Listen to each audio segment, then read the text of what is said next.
let me ask you this: when you look at other fighters and you see what they've gone through in their careers and stuff like that, at this point in your career, do you personally think there's a specific experience you need to have before you get in the ring with some of these big names, or you just ready for it?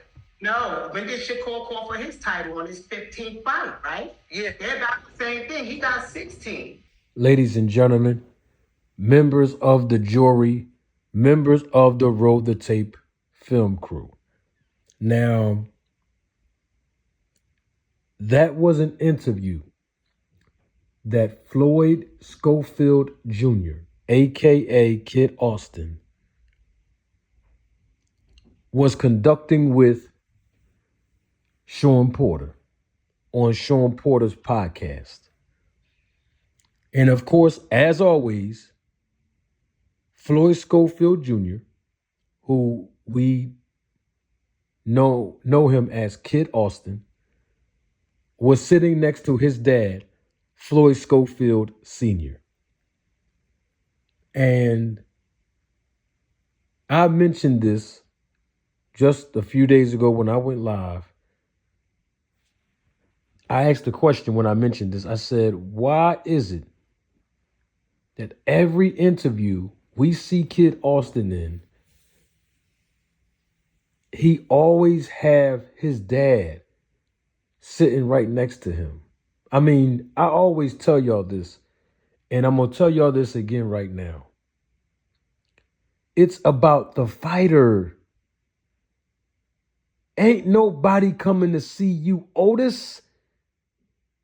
It's about the professional boxer receiving the notoriety, the media exposure, the media attention, the attention from their fan base, sponsorship opportunities, fights, world championship opportunities, etc., etc. It's about the fighter, the professional boxer.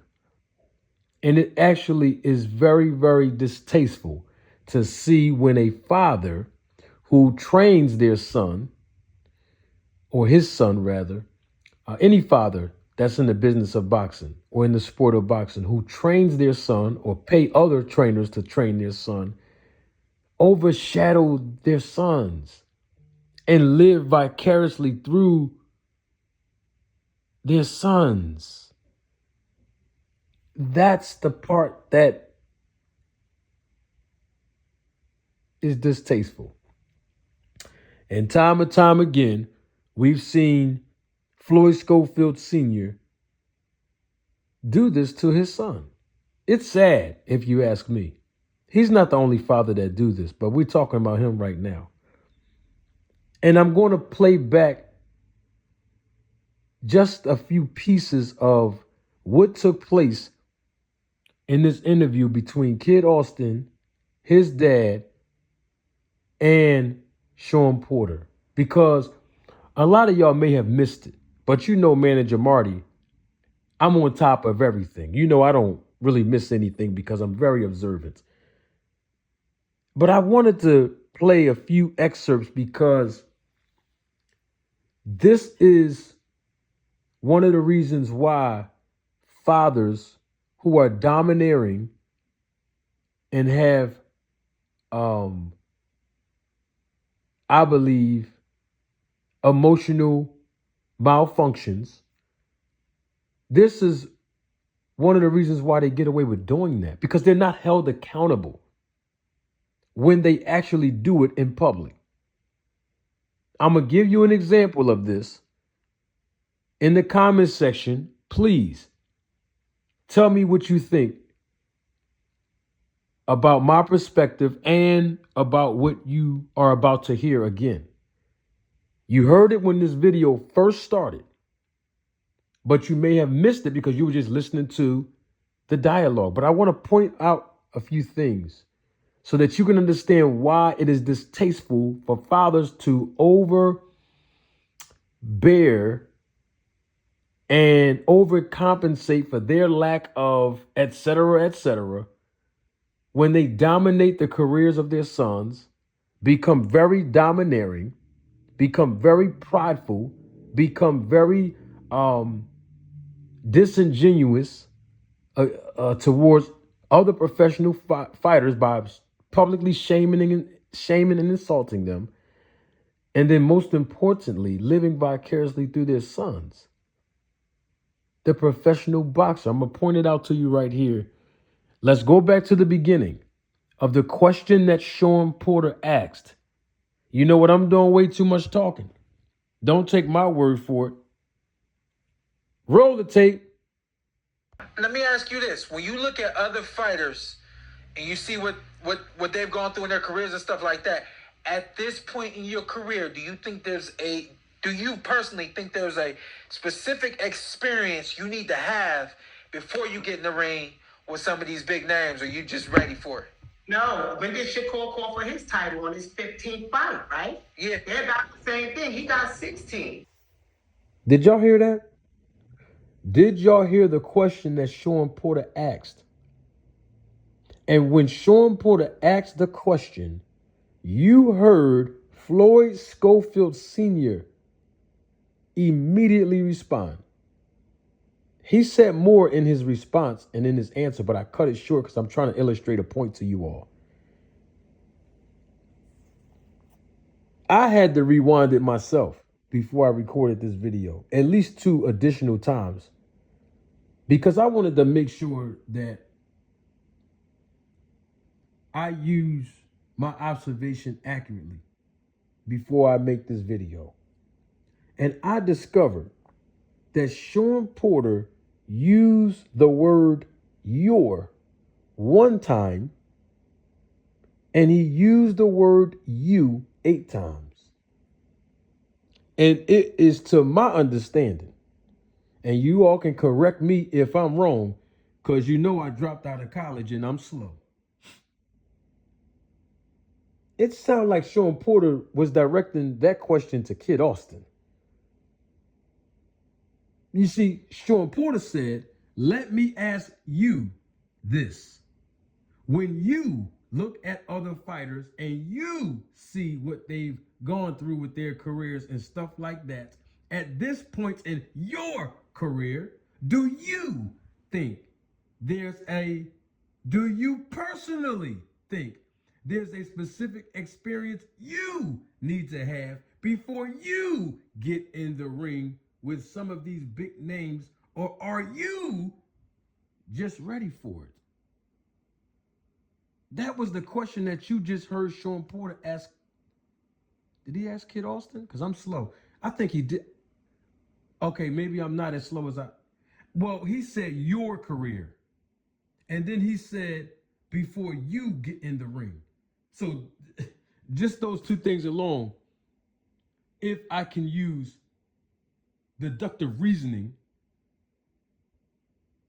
it seemed like he was asking Kid Austin that question. So then if that is the case, then what is his father giving an immediate response for? Why? And the part that's even more distasteful in all of this is that Floyd Schofield Sr., the dad, was never held accountable. What do you mean, Manager Marty? I'm so glad you asked. He wasn't held accountable for answering for the fighter, the son. Remember, I told y'all this by the phone booth. The fighter, the professional boxer, deserves the media coverage, deserves the media attention, deserves media exposure so that the casual fan can connect with their personality to support them more, get to know them, and be galvanized to buy their fights on pay-per-view, to be galvanized to buy their tickets and go to the actual fight, for sponsors to connect with the fighters and their image and reputation. But it's hard for a casual fan and or a sponsor to do those things that will build the reputation and increase the revenue of the fighter if the fathers are always seemingly stealing the shine. And it's bad for the brand, and it's bad for the boxer, and it's bad for the business. And what I mean by being held accountable, Sean Porter allowed Floyd Schofield Sr. to dominate this interview and allow him to answer a question that was directed to the son, the fighter. And it gets even more disturbing because it got so bad. And this part, I gotta be honest with y'all, like I always am. You ain't gonna find one video where I ever lied to y'all in the 2 years I've been on YouTube, and ain't no point in me starting now, and I never will. I took it personal. I'm gonna keep it real with you all. I took it personal, y'all. You know what part I took personal? This part right here. Don't take my word for it. Roll the tape.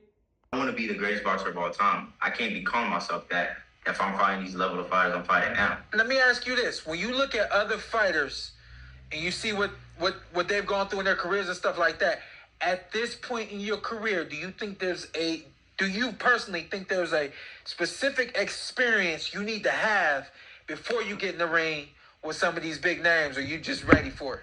No, when did Shakur call for his title on his 15th fight, right? Yeah. They're about the same thing. He got 16.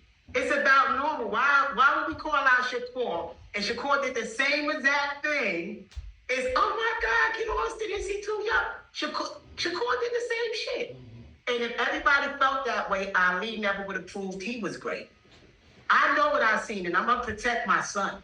I know Shakur won't last past 4 rounds. Shakur don't like getting hit. I've seen it. Shakur ain't gonna take the I love getting hit. Nah, I'm gonna stop jumping in though, but I love getting hit. No, you good to jump in. That's cool. Did y'all hear that? That's the part that bothered me. I took that personal because as a professional boxing manager,